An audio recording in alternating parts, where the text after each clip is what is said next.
Surrey's young bowlers tear through Yorkshire on day 3 at the Kia Oval. Surrey and Yorkshire were left frustrated by the weather yesterday as rain washed out the final 2 sessions.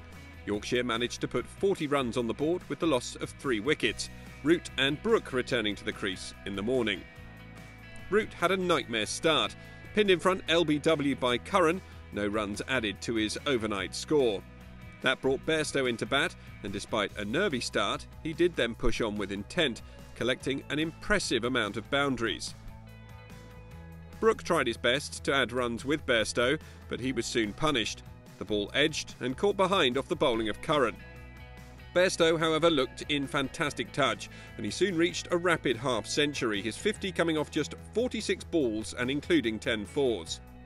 Leaning also contributed to the scoreboard, and the partnership quickly surpassed 50. Clark was brought back into the attack and looked dangerous. Leaning sent packing LBW for 20. Bresnan was the new man in, but he didn't last long, only adding 1 before he was caught off the bowling of Curran.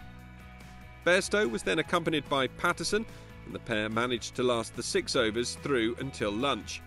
So, a morning that saw the loss of 4 wickets for Yorkshire despite a wonderful innings from Bairstow, the batting side finding themselves trailing by 238 with just 3 wickets in hand.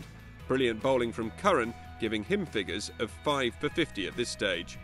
Just 7 runs were added in the afternoon before the 8th wicket fell. Patterson, out for 5, caught off the bowling of Clark. That brought Shaw to the crease, and he collected some quick boundaries. But Bairstow's innings came to an end just a few overs later.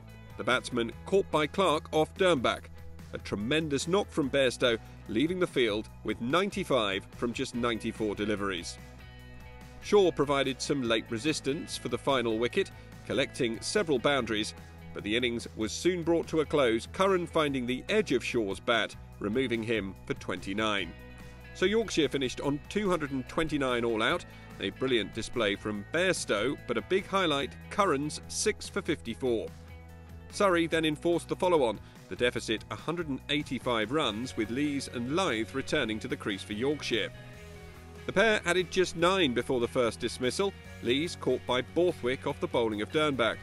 And in the next over, Curran's form continued as he claimed yet another victim. Pujara out for a duck when he was clean bowled by the young seamer. That brought Root to the crease, and he dug in with Lyth, taking the match to tea without any further damage. The score at the interval was 18 for 2, not a good start for Yorkshire after they were made to follow on. 167 runs still the deficit at this stage. Root and Lyth looked comfortable in the early stages of the evening, both players adding some important runs. They were beginning to make good progress when Verdi struck, bowling Root for 23, a huge scalp for the young spinner.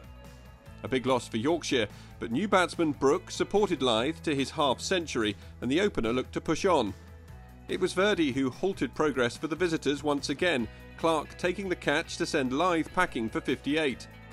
Yorkshire still trailed by 86 runs as Bairstow came to the crease, and there were more woes for the visitors. Brook dismissed LBW for 8. Bairstow was then joined by Leaning, and Yorkshire couldn't afford to lose any more wickets. They managed to see out the rest of the session to score 142 for 5 at stumps. A brilliant day for Surrey's young bowlers. Sam Curran finishing with figures of 6 for 54 in the first innings, before Verdi took 3 for 52 to put Yorkshire in real trouble after following on. Bairstow and Leaning will return to the middle on the final day with their side still trailing by 43, and they'll have to produce something special if they're going to avoid defeat in this game.